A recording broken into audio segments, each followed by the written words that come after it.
தமிழக பட்ஜெட் நேற்று தாக்கல் செய்யப்பட்டது. தொடர்ச்சியாக இன்றைய தினம் வேளாண் பட்ஜெட் தாக்கல் செய்யப்பட்டிருக்கக்கூடிய நிலையில் பாரதிய ஜனதா கட்சியின் மாநில தலைவர் நயினார் நாகேந்திரன் அவர்கள் நம்மிடையே இருந்திருக்க அவரிடம் பேசலாம். சார் வணக்கம். மிகுந்த எதிர்பார்ப்பு தேர்தலுக்கு பிறகு தேர்தல் அறிவிப்புகள் 2500 சிலிண்டர் உள்ளிட்ட நிறைய அறிவிப்புகள் பட்ஜெட்ல எதிர்பார்த்து காத்திருந்தாங்க. ஆனா அந்த பட்ஜெட்ல அது குறித்த அறிவிப்புகள் எதுவுமே இல்லை. பெரும்பாலான துறைகளுக்கு முழுமையாக பட்ஜெட் நிதி ஒதுக்கீடு முழுமையாக குறைச்சிருக்காங்க. கடன் வாங்கக்கூடாது அப்படின்னு சொல்லி அதனால நாங்க குறைச்சிருக்கோம் சொல்லி விளக்கமும் கொடுக்குறாங்க. இந்த பட்ஜெட்டை எப்படி பாக்குறீங்க? அதாவது இந்த பட்ஜெட்டை நிறைய பேர் ரொம்ப எதிர்பார்ப்போடு இருந்தாங்க. தேர்தல் அறிக்கையில் சொன்ன அனைத்தையும் அவர் செய்வார்கள் என்று எதிர்பார்த்தாங்க. பெண்களுக்கு 2500 கோடி ரூபா 2500 ரூபா மாதம் தருவான்னு சொன்னாங்க, தரல. மாணவர்களுக்கு 4000 ரூபாய் தருவாங்க அப்படின்னு சொன்னாங்க, வேலையில்லா பட்டதாரிகளுக்கு, அதுவும் தரல. அறிவிக்கப்பட்ட எல்லாமே எதுவுமே செய்யலை. 15 திட்டங்களை பேரை மாற்றி வச்சிருக்கிறாங்க. ஊரக வேலைவாய்ப்பு திட்டத்தில் பார்த்தீங்கன்னா நீங்கள் பார்த்தீங்கன்னா அதில் 60% மத்திய அரசு பணம் கொடுக்கு 120 நாளைக்கு.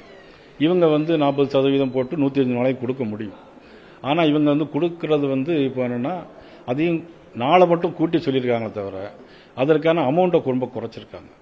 ஸோ அது 60 நாளைக்கு தான் கொடுக்க முடியும். அவனுடைய வேலை நாட்கள் ரொம்ப கம்மியாகும். அதில் ஒரு ஏமாற்றம். அது ஒரு உண்மையிலே இது மக்களை ஏமாற்றி ஒரு பட்ஜெட்டை போட்டிருக்காங்க. அதே மாதிரி விவசாயத்தை பார்த்தீங்கன்னா 700 கோடி ரூபா கம்மி. 700 கோடி ரூபா கம்மி. இன்னைக்கு அது மாதிரி சோலாரில் பார்த்தீங்கன்னா மத்திய அரசு 78,000 ரூபா கொடுக்குது, இவங்க கூட 22,000 போட்டு 1 லட்சம் ரூபாயா கொடுக்குறாங்க. எல்லாத்துக்குமே பேரை மாற்றி வெற்றி அப்படின்னு வச்சிருக்கிறாங்க. அது தேவையில்லாத பேர் மாத்துறாங்களோ இல்லையோ, திட்டங்களை முழுமையாக சொல்ல வேண்டிய விஷயங்களை மக்களுக்கு தெளிவான முறையில் சொல்லாமல் ஒளிவு மறைவான பட்ஜெட், ஏமாற்றமான பட்ஜெட். இந்த பட்ஜெட்டில் பார்த்தீங்கன்னா கல்விக்கு பார்த்தீங்கன்னா கடந்த ஆண்டு 46,000 கோடி ரூபா ஒதுக்கியிருந்தாங்க. இப்போ ஒரு 44,000 கோடி, 2,000 கோடி ரூபா கம்மி. இன்னைக்கு 800ல் 56,950 கோடி ரூபா மூலதன செலவு அப்படின்னு போட்டிருக்காங்க. 70,000 வீடு கட்டுறோன்னு சொல்லியிருக்காங்க. இதை எப்படி இந்த 7 மாதத்தில் அவங்களால மீட் அவுட் பண்ண முடியும்? ஃபேஸ் மேனர் பண்ண போறாங்களா? அட் எ டைமில் பண்ண போறாங்களா?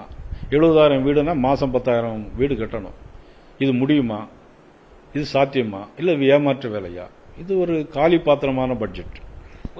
மேகதாது அணை விவகாரத்தை எப்படி எதிர்கொள்ளும்? நன்றி. புதிய தலைமுறைக்காக ஒளிப்பதிவாளர் சந்துருவுடன் செய்தியாளர் விக்னேஷ் முத்து.